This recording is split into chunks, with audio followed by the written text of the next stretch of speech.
If you're new to our channel, don't forget to hit the subscribe button. We're going to start with reasons why we do not till our garden. Now, you may be an avid tiller. You may till twice a week and 3 times on Sunday, but we're not trying to convert you over to being a non-tiller. We're just going to cover the information on why we choose not to till, and it may enlighten you to the reasons that you may choose to follow that particular method of not tilling or minimal amount of tilling. Now, we don't till our garden, and it's not because we don't have access to a tiller. We could definitely buy one, or rent one, or borrow one. That's not the reason.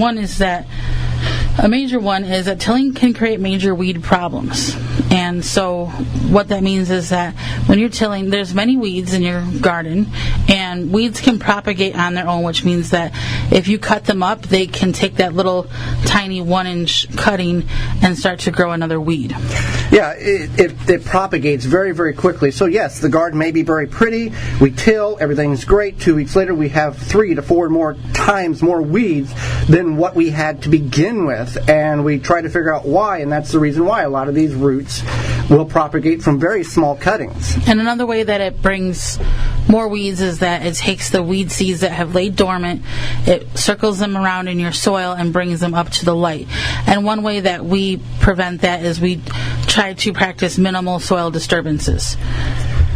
And that means that when we plant in our garden, we don't turn the soil over a lot. We don't purposely go in there and spade the soil. We did at one point to set it up.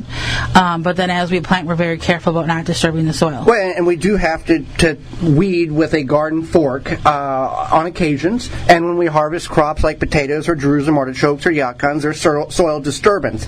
But we want to not just do anything unnecessary to the soil, because we want to mimic nature.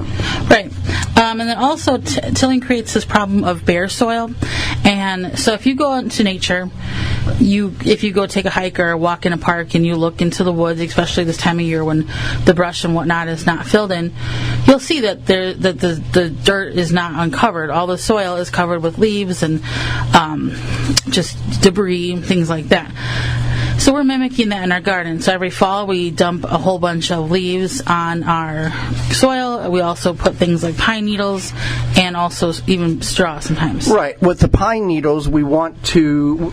They don't break down nearly as quick as the leaves do. The leaves, we put them on in the fall. By June, they're all dissipated and gone, and it feeds the soil. The pine needles will take a little longer, but they don't make the soil acidic as people may believe so. And then also leaving the soil bare allows for the weeds to get the sunlight. So if you mulch, then you help kind of prevent some of those weeds having access to sunlight. Well, and not only when we till do we chop up roots of weeds that propagate, but we expose the seeds of weeds that have been laying dormant under the soil, and some can be 50, 80 years. Yeah, they can be dormant for 50, sometimes even 100 years, so something in that range. Also, when you don't mulch and when the bare soil is exposed, that does dry out quickly, and so that way mulching and not turning the soil over as much. You have to water more. Yes, you have to water more. Tilling destroys the soil structure. Healthy soil is all about structure. So your soil in your garden, as we always talk about building your soil, there's a lot of things in your soil. There's a whole ecosystem. There's microorganisms, there's worms, there's good bacteria, there's some bad bacteria, there's fungi, and then there's also other microorganisms that break down what's in your soil. And there's organic matter, water, air, things like that. So when you do that, tilling will kind of shake up or destroy that symbiotic process. And so since your soil is alive, we don't see the need to disturb that. When we don't have to. Soil compaction. Okay. So every time you walk near the plants in your garden, you compress the soil, especially if you walk along, maybe if you're walking between the plants. So what we do is we have designated walking areas and designated growing areas. And you can do this if you till your garden. That's not an issue. You can make walk paths and things like that. But as you pulverize your soil, it is more susceptible to being compacted. So yes, you're turning your soil over with a tiller, but you're also making it more susceptible to being compacted because you're adding, I think, almost too much air, and then that doesn't work. So if you don't walk on it, and if you don't till it, it naturally makes its own nice, loose, loamy components. Right. You want to have that natural or natural structure of the soil, and not have dense soil does not grow plants. Compacted soil does not grow plants. Even if you have good enriched soil in your area, in your garden, if it's compacted, it's not going to grow because the roots can't penetrate through it. It can be the greatest compost in the world. So we want to avoid that, and with any garden, you want to try to figure out, like we have, distinct walk paths and permanent grow areas, which has worked very well. And the benefit to having that grow area, walk path grow area, it's easier to maintain as well. You only have to, 30 square feet here or 20 square feet here. You don't have a psychologically, look at all of this I have to do today. Yeah, you can break it down. Also, when you're walking behind your tiller, you're walking on what you tilled. So you're also adding compaction to that. Another thing is tilling can delay your planting season. A lot of people say, I wish I could go out in my garden, but it's too wet. My soil is too wet to till, because you can't till in muddy soil. You shouldn't plant in muddy soil, but if the soil is decently moist, you can plant in it. But you couldn't. There's, like last week we planted peas in soil that I don't think you could have tilled in it, but you definitely could plant in it. And as we said before, we're not trying to convert you to being a non-tiller or not tilling your soil, but we're just giving you the facts and the figures of what happens when you do till your soil. Another thing is people will till their soil and they think they're turning that grass or those weeds in underneath, and that's going to help kind of bury them and subdue them.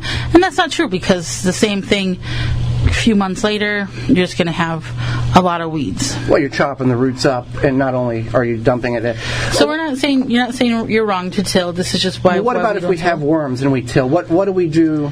There are probably people listening that till regularly, but they don't want to have a lot of worm death. So what does one do if they do want to practice the tilling? Well, worms are smart. They sense vibration. So if they feel like, especially when it rains, if you ever notice that the not so smart worms usually end up on the sidewalk or your driveway or whatever, but the smart ones go below the soil.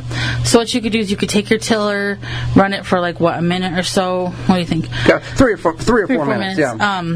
Next to your garden, and then those worms will go beneath the soil, and then the smart ones would, the dumb ones not so much. Yeah, natural selection. I think that's what that's called. Yeah. That's kind of like if we just tore the warning labels off of everything. Right. Yeah. So there's the reasons why we choose not to till. It's not because we don't have access to a tiller or we don't want to rent one, but we understand the soil structure and understand what can occur in the soil if we do till. Now, growing up on the farm, we tilled all the time. That's just what we did. And I don't know if it was because we didn't know any better, or it was just a practice in which we felt was efficient for the time we had available. Well, I think people just till because that's what they did, that's what their family did, that's what their neighbors do. And I think I've had to explain this to people, friends, coworkers are like, you don't till your garden? No, we do not till our garden. Well, what do you do? And then I have to explain, this is how we do it. And they're like, well, if you put the leaves on, how do the leaves get into the soil? And I said, and some people till the leaves in. Yeah, they till the leaves in. And I explained that they break down the worms. We have a ton of worms in our garden, and it helps bring that organic matter into the soil. So that's one benefit, is if you have a ton of worms in your garden, those worms are looking for food. They come, if they want food, they get the food. And so when we put our leaves on the garden in the fall, the worms come and they find that food. They help break it down and they help circulate through the soil.